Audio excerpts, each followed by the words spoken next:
Mga kababayan, Biyernes na at sa araw na ito, mas lumawak pa yung mga lugar na maaring maapektuhan ng mga pag-ulan dahil sa hanging habagat o southwest monsoon.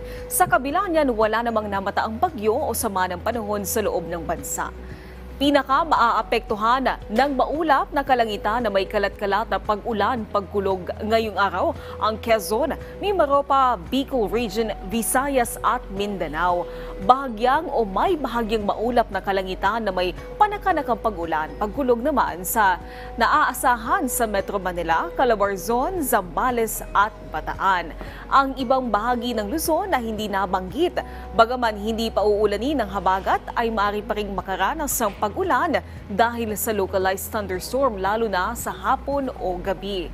Ayon sa Pag-asa, posibleng magpatuloy hanggang bukas, Sabado, yung sakop ng habagat. Linggo hanggang sa susunod na linggo, maaring mabawasan yung mga lugar na apektado ng habagat, lalo na sa Mindanao kung saan magiging maaliwalas ang panahon. Pero sa western section ng Visayas at Southern Luzon ay aasahan pa yung pag-ulan dahil sa habagat sa susunod na 3 hanggang 5 araw. Samantala, ito naman ang lagay ng panahon sa iba't ibang bahagi ng bansa.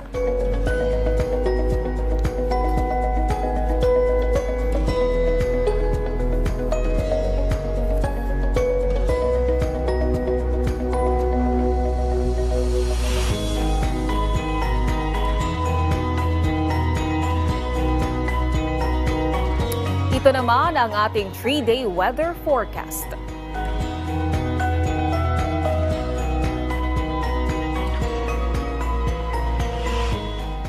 Sa ating dam update, iilang dam na lamang ang nakapagtala ng bahagyang pagbaba ng level.